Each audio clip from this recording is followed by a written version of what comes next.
Et l'invité politique de LCI Matin avec vous, Julien Arnaud, c'est le vice-président du FN aujourd'hui, Louis Alliot. Effectivement, Louis Alliot, bonjour. Bonjour. On va retourner ensemble à Villeneuve-sur-Lot, si vous le voulez bien. Qu'est-ce qui domine ce matin dans votre esprit? Est-ce que c'est la déception parce que votre candidat a quand même perdu, ou bien c'est la satisfaction parce qu'il a perdu de peu? Écoutez, c'est la satisfaction, parce que je pense que le Front National, seul contre tous, a réalisé un score qui est assez impressionnant pour le terrain que je connais particulièrement bien dans le sud-ouest. Mais vous aviez commencé à y croire quand même. Oui, bien sûr, mais quand vous vous présentez à une élection, c'est pour y croire. Et quand vous êtes à un deuxième tour si près du but, vous y croyez d'autant plus. Donc vous êtes un peu déçu quand même. Nous sommes déçus, ça nous donne une obligation de responsabilité pour l'avenir, pour préparer les élections municipales et les élections européennes. Oui. Mais il est clair, et tout le monde le voit bien, les observateurs, que si c'est une défaite électorale, ça reste quand même une victoire politique et idéologique pour l'avenir. Et je vois bien que le PS et l'UMP s'agitent.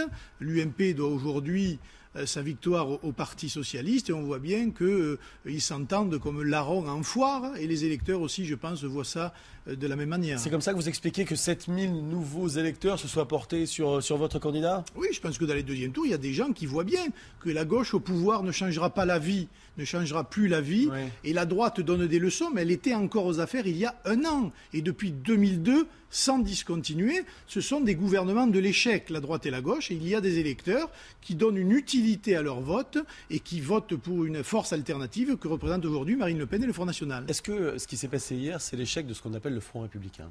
Oui, c'est un échec du Front républicain, ça ne fonctionne plus. Je rappelle qu'en 2002, le Front républicain avait permis à M. Chirac d'être élu avec 80% et 20% pour Jean-Marie Le Pen. Oui. Aujourd'hui, les Fronts républicains, eh bien, ils donnent 51, 52, mais pas beaucoup plus. Et plus nous allons aller vers les élections générales de mars, les municipales, et de juin, les européennes, et plus, je pense, le Front national sera en capacité de s'installer devant les autres formations politiques. Quelles sont les villes que vous pensez rafler au municipal?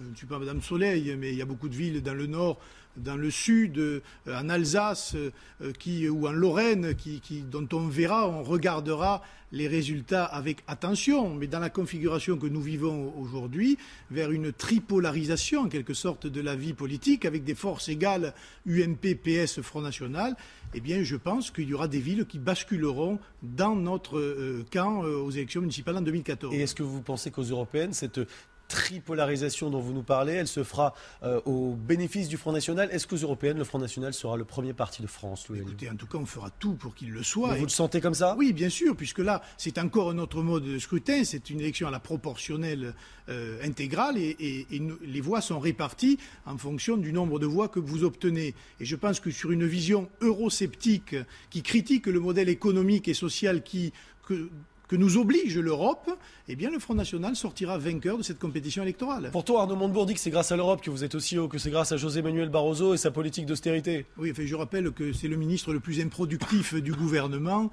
et qu'il partage le bilan désastreux qui est celui de M. Hollande aujourd'hui. Donc il n'a pas de leçon à donner. Et je rappelle quand même que la France avait soutenu la candidature de M. Barroso pour le renouvellement de la présidence à la Commission. C'était à l'époque M. Nicolas Sarkozy, mais le Parti socialiste avait aussi appuyé cette candidature. Est-ce que vous pensez, vous avez parlé tout à l'heure du score de Jean-Marie Le Pen face à Jacques Chirac en 2002, si aujourd'hui il y avait une confrontation entre Marine Le Pen et un autre candidat au second tour, le rapport de force ne serait pas le même? Ça serait du 50-50, comme hier à Villeneuve-sur-Lot? Je pense qu'effectivement, nous arrivons petit à petit à du 50-50. C'est pas ce que disent les sondages sur le plan national, quand même. Oui, mais les sondages...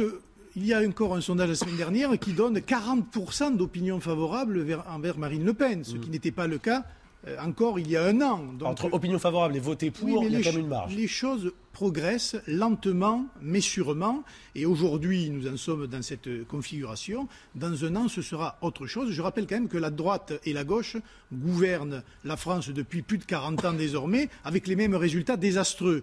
Et les électeurs en tiennent compte. Ils le démontrent à chaque élection partielle. Malgré ça, est-ce que vous êtes prêt à des alliances sur le plan local avec des élus UMP dans certaines villes? Je pense qu'il y a des individualités sur des programmes bien précis où l'on pourrait s'entendre avec quelques-uns. Mais si pour vous, ils sont nuls, pourquoi vous alliez avec eux? Je dis des individualités dans quelques villes. Toi, t'es bien, toi, t'es pas bien, toi, t'es pas bien. Il suffit de regarder la manière dont sont gérées les villes. Vous savez, la plupart du temps, c'est désastreux, même lorsqu'il s'agit de l'UMP. Et en aucun cas, nous ne pouvons avoir d'accord national avec l'UMP, qui est quand même, contrairement à ce que disait d'ailleurs M. Copé hier, le parti de l'échec. Échec au gouvernement, échec à la présidence de la République. Ils ne sont même pas capables d'organiser des élections internes. Comment voulez-vous que demain ils gouvernent mieux la France que ne le font les socialistes aujourd'hui? Alors, il n'y a pas que